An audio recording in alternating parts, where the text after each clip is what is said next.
I'm Dr. Weingarten from Weingarten Psychological Services. One of the areas that I spend a lot of time working in is bipolar disorder. I worked in research and treatment for about 7 years, and I continue to see clients who have bipolar disorder. A main way that we think about bipolar disorder is as a circadian rhythm disorder. Circadian rhythms refer to our internal clock and how they're affected by external stimuli like seasons and light. So people with bipolar disorder may have a more fragile internal clock. It's more easily affected. We all know people who have such a steady routine. They wake up before their alarm every day, they go to sleep at the same time, they eat lunch at the same time. People with bipolar disorder tend to have difficulty with those things, that it would be pretty fluid for them if they didn't stick to a routine set somehow intentionally or externally. Things like changing seasons, spending more or less time in the sunlight, more or less exercise, more or less time socializing, the intensity of those social interactions, and also recreational drugs like alcohol. All of those things can affect our circadian rhythms. In turn, we can also choose to affect those things through lifestyle change. The most significant effect is setting a consistent wake-up time, not only on the weekdays, but consistent through the weekends. Plus or minus 15 minutes for someone with bipolar disorder is ideal. Plus or minus 30 minutes is ideal in general. We may not all have to stick to that.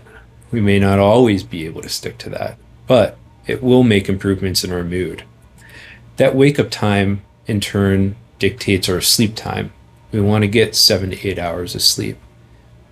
If there's a period where we feel depressed, we may want to make sure not to oversleep, cut back a little bit on that sleep time, be more active in the morning, get access to sunlight, make sure we're socializing.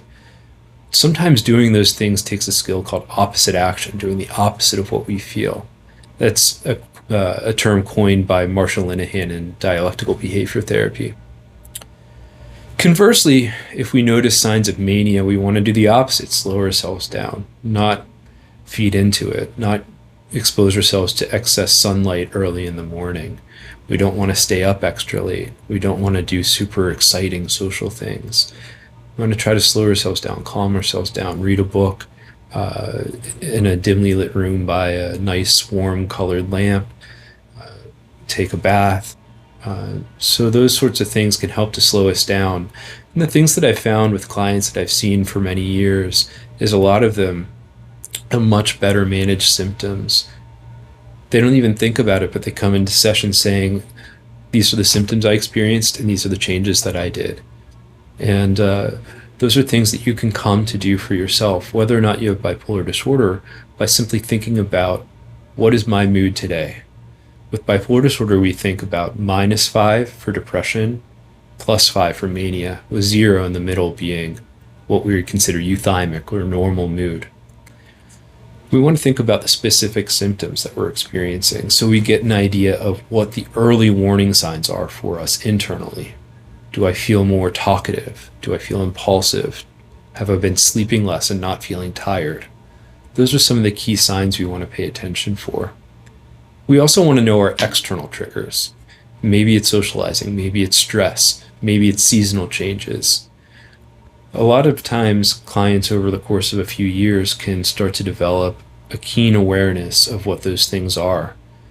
Maybe every fall we need to increase the antidepressant medication. Maybe we need to be more active, make sure we're getting outside, soak up that fall weather before winter. These are all things that we can do to improve our mood and can work very well in conjunction with medication.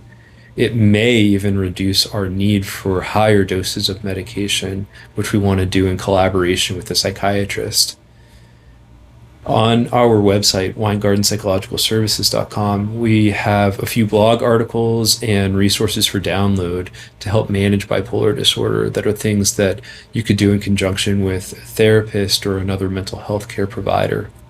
We're also always available for consultation. So I appreciate your listening. If you enjoyed, please like and subscribe, check us out on social media, and check out our website. Thanks so much for your time. Have a nice day. Bye-bye.